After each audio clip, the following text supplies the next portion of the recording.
All right, now we're going to do the adjustment, and we'll get these areas that I showed you earlier. So the first one's going to be this one here, or we're going to go with this one. I want to go this way first. So we come through here.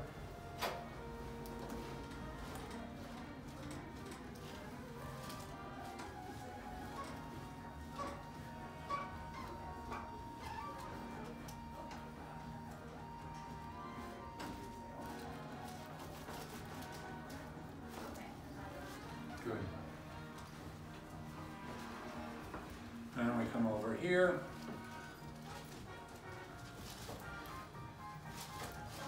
Good.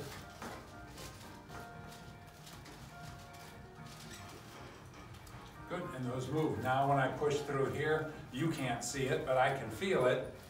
Now we have equal elasticity, motion on this left side. We're real good through here. This is moving real nice. When we come back through here, now go ahead and lift this leg. Goes cleanly, hold this guy up towards ceiling. Good, we're still good there. That's basically what we do.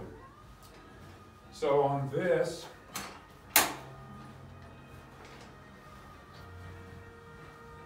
I'll have you lay onto this side, face me over here.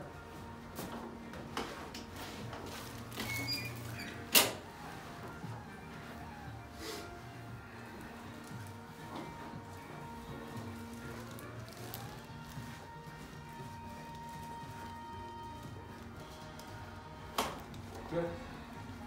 We'll go to the other side.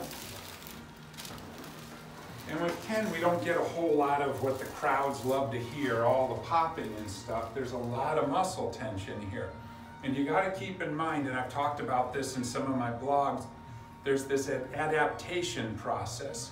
Good, bad, or otherwise, this guy's a sitter. He sits and he stares at a computer all day. The body grows that way. So I don't want to go, oh, textbook says, and start ripping and snorting and knocking all sorts of things around. It won't work. So we take with what we've got and we just sort of try to get more motion in. Now there is a way he can do that. It would be a series of standing, standing, standing, and over a period of time, his body will adapt to being a stander.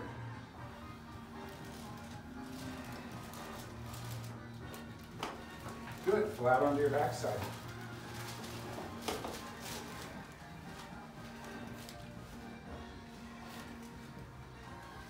Hold this leg up towards ceiling, good, up towards ceiling.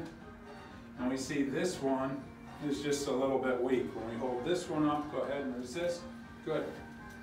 So this psoas muscle is a little weird, so we do an old Russian bone setter technique called Zindler. There's 3 areas on the belly. We're gonna thump. 1, 2, 3. Then there's gonna be 1 on the hip, usually about this time after people hear that funny thumping noise. They say, what is that? It's just basically a page turner in my hands. But what's really cool is now when he takes this leg, push up toward the ceiling, resist, good. When this psoas muscle is engaged, it shuts the core, the glutes off, the shoulders do this, the head, and everything else. So we turned that off, we got the glutes working, and now we're in business. Now we can do the same thing with the shoulders. Go ahead and pull back over your head. We see that strong, go ahead and pull, that's strong. Push out toward me, that's not so hot. So we would expect that to not be so hot. And it's like, well, why? I'll tell you in a second. Go ahead and pull across, good, push out, he's okay. Because when the head does this, these big clumps of muscles here are engaged. And so these muscles pull this collarbone up out of its groove, so to speak, and now the shoulder doesn't move as freely as it's supposed to. This one's pretty brutal. Basically, we're gonna punch it. Take this off.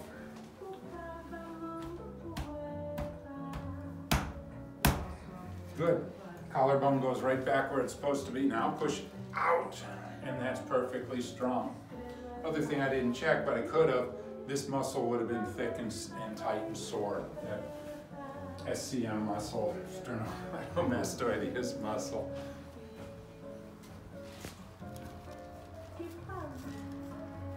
Now with this, because we had this with the shoulder and everything, what we do is we come over here and we get these lower guys.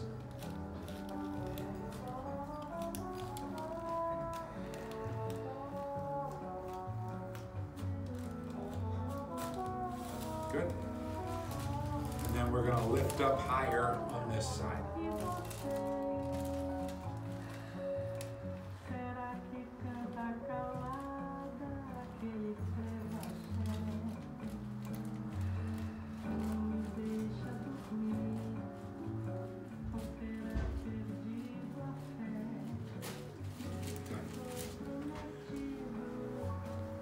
You know, I wish I could tell you more of what we're doing. It's almost like art, you know? You watch Picasso doing, it's like he's just painting lines.